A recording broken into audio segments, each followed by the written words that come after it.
We're starting. All Okay. right. We are live. We let me rephrase. We are not live. The stream starting soon thing is live. So, um, Okay. let me text. We just went live with the stream starting soon animation. So if you want to tweet those out.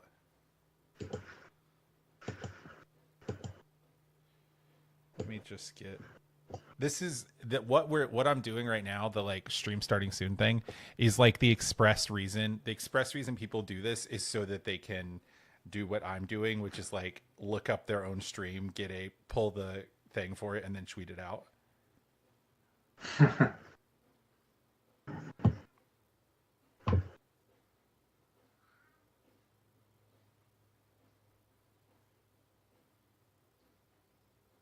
So we're gonna target 10 minutes there, right? Yeah. Nice and snappy. Yeah.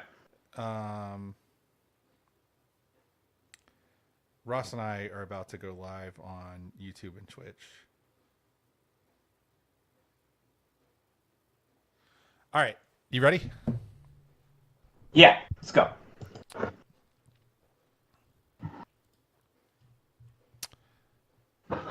All right. Hello, everyone, and welcome to our first annual, I guess, weekly CBCR Quickie preview show. I have this labeled as CBCR 1.5 because we already did one, but that was more of a preseason deal. I'm here with Ross. Say hello, Ross.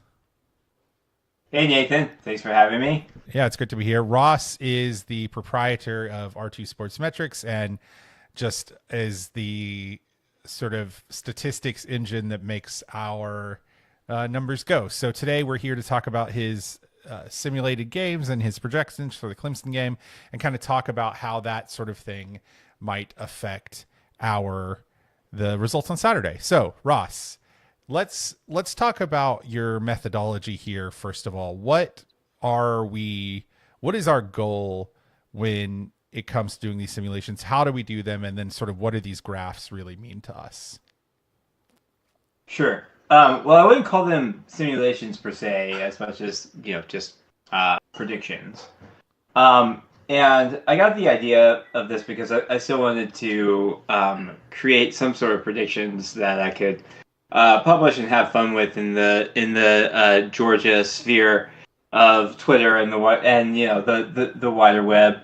And so I instead of publishing actual game projections, which I've been doing for the last 3 years, I decided to project the actual stats that could lead to or could end up defining or contributing to how a game would play out.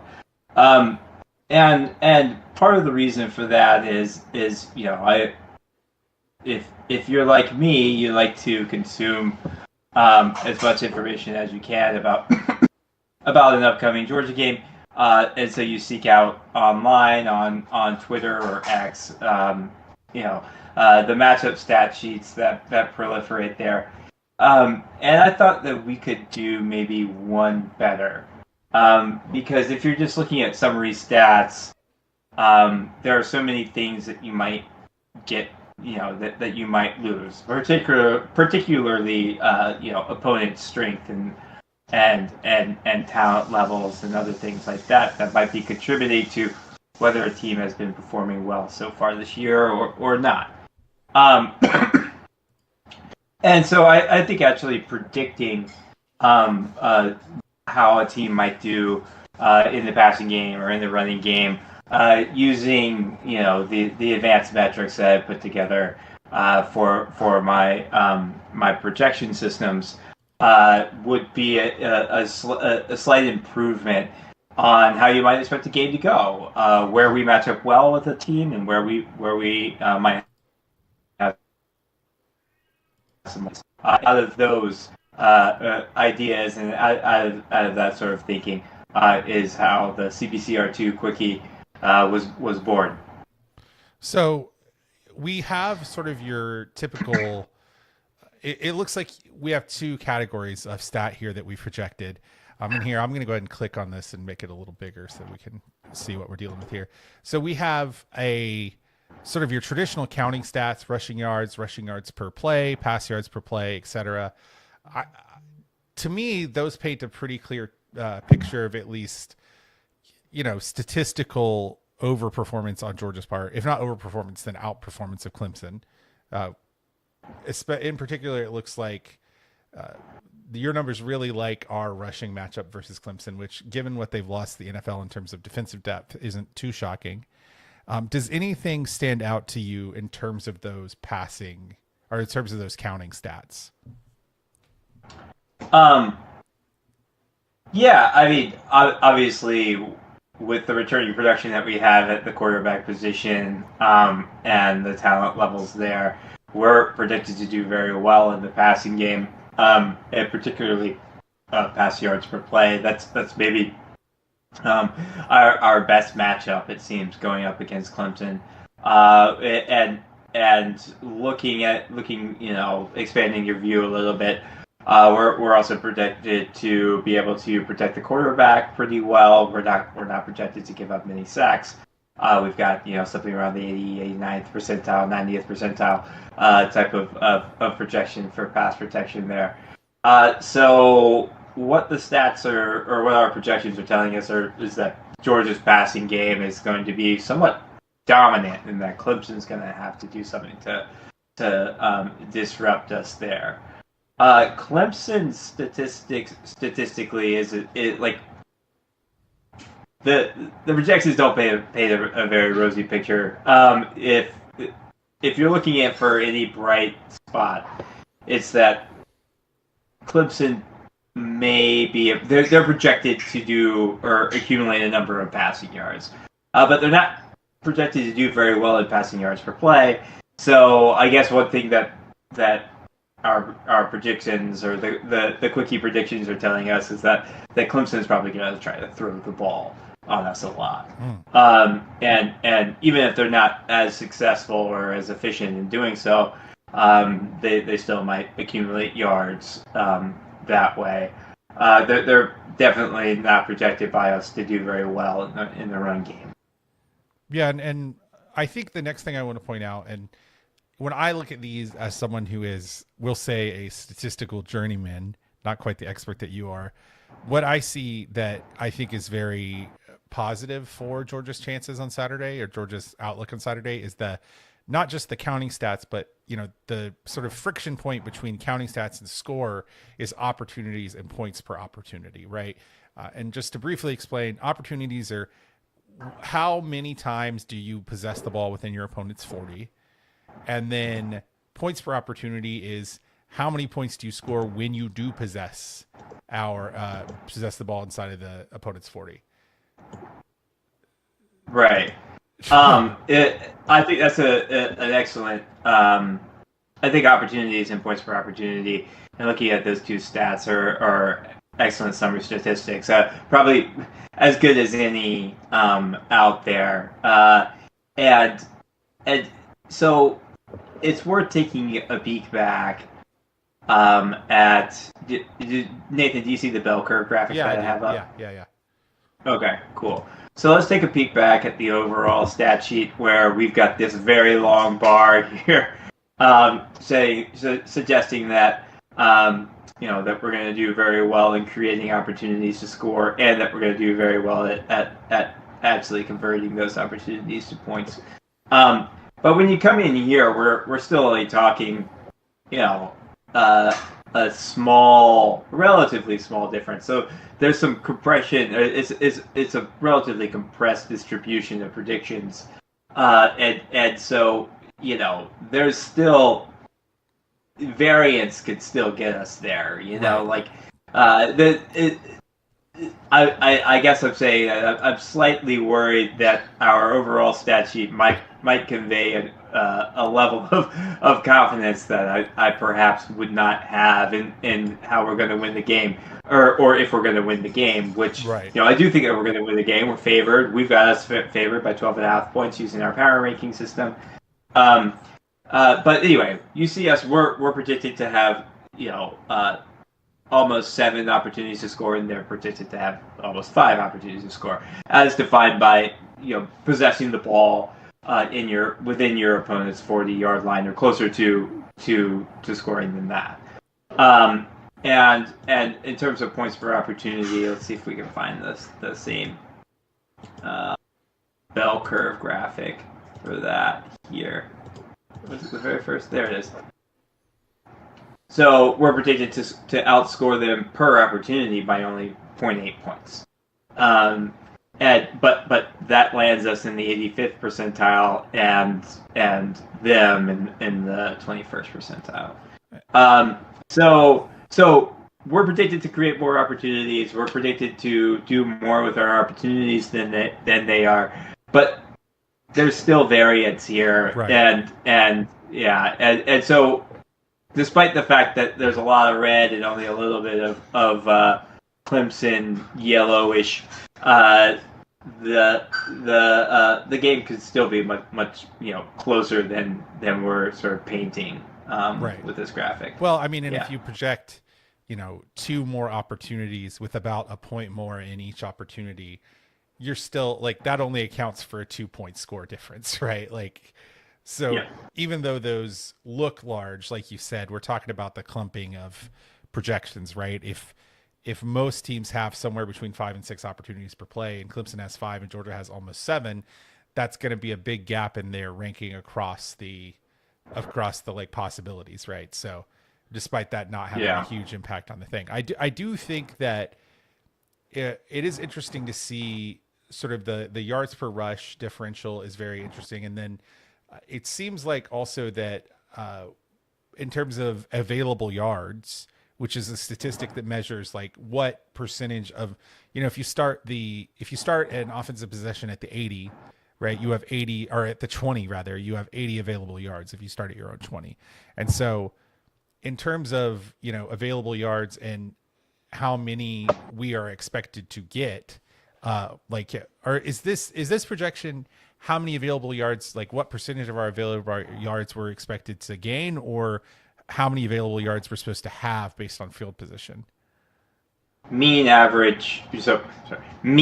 available yards per possession. Oh, so this is that means this is like a field position kind of deal. Well, it's how well you take advantage of your field position. I guess is one way to look at it. Yeah. I think the easier way to understand it is just how far you'll advance on average the ball down the field, right? Before you either kick a field goal or punt it away or score a touchdown. And so it's one of the best, if not the best, measures of the quality of the opportunities that you create for your team to score points. And so we're projected to advance the ball 10 yards on average, 10 yards further down the field than Clemson. Well, and to me, just to sort of sum us back up here, it seems like to me that what the stats are telling us, and correct me if I'm wrong, is that what the stats think is that we're going to win this game the way you win games pretty often against really good teams, which is, an aggregate of small advantages, right? If you score a touchdown instead of a field goal, if you have one extra sack, if you have one extra turnover, that can get you to a 12-point difference despite it feeling like a close game. Is that interpretation seem square with you? Yeah, I mean, from our predictions, it looks like we're pretty much across the board a stronger team.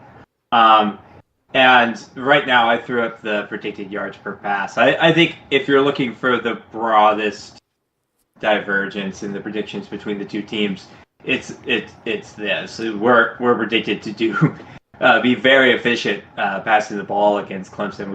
This is a 92nd percentile prediction. So something in the data set is telling the model that we're going to be able to find open receivers and for big chunks of yards and have a relatively, I won't say explosive because people have different ideas of what explosive means, but we're going to be successful in chunks. Yeah, effective, right? That's what we're predicting. Yeah.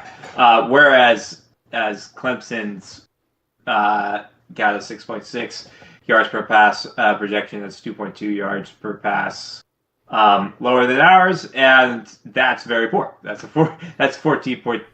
That's a 14th percentile projection. So that's something in our data set is saying that Clemson is going to have a hard time throwing against the Georgia defense. And we're not predicted to just you accumulate tons and tons of sacks. So I think it's doing it the typical Georgia way of playing pretty stifling defense in the secondary. Yeah, just the sort of I think the best Kirby Smart teams defensives have been certainly had explosive plays, but have played sort of I don't know if I want to say bend but don't break, but just willing to give up junk yards, right? And making situational plays very well, performing very well on third down, forcing 3 and out, or if not 3 and outs, then at least drive ending plays quite a few times. Getting their stop rate is typically pretty high, and that to me is kind of reflective of that. Yeah. And I guess it's worth saying that what we're trying to do with the CBCR2 Quickie is get the information out there as soon as possible, as early in the week as possible, every week, because what it does is it takes summary statistics and converts them into projections. And we might not have the narrative, but what we're hoping is that in the conversation that happens leading up to the game, people could say, "Oh, I know why the model is probably saying we're going to do so well against Clemson throwing the ball," or you know what, maybe your model doesn't see that they're getting their quarterback back after a long injury last season, or something like that. Yeah, so we're trying to just advance the ball down the field essentially in the conversation. Yes. And I think it's important to say that even when the model is wrong, and I talked about this, I've been writing some articles over at Dog Central, Graham Coffey's website, which I highly recommend you check out if you haven't. But in one of my things in Dog Central, I said that even when the model is wrong, that is still a compelling data point, right? Because if our model is wrong, then the answer is not, oh, all statistics are bad. The answer is, where did the divergence between reality and the model happen, and why, right? And I think, like you said, a conversation piece is really what we're trying to do here. Yeah, and you have to ask the hardest question in statistics is asking yourself whether or not a result is just random noise or if there's something there. Right. Why did we underperform against Alabama in the SEC championship 2 years ago? Why? And then beat them pretty solidly, in the national championship. And I was noodling that one for a very long time, I remember. And it's very difficult. And if you really could do it well, you could make a lot of money in betting markets. And it's really hard to tell the difference between just random. It's an incredibly random sport in an incredibly random world. But it is fun to try. Yeah. And so let's endeavor to do that. Absolutely. Well, this has been your first CBCR Quickie preview show. We are happy to have Ross on. Well, I guess Ross and I are just the hosts, so we're happy to have you on. Hopefully we'll have some guests before too long, and we'll try to improve. I know that right now that our tech package is pretty bare bones, so hopefully we'll be getting better at that as we go along. But this has been Nathan and Ross. So I guess go Dogs, guys. Go Dogs. Go Dogs. Tell us what's wrong. Yeah, yell at us. Yeah, at Channel Bell Curve,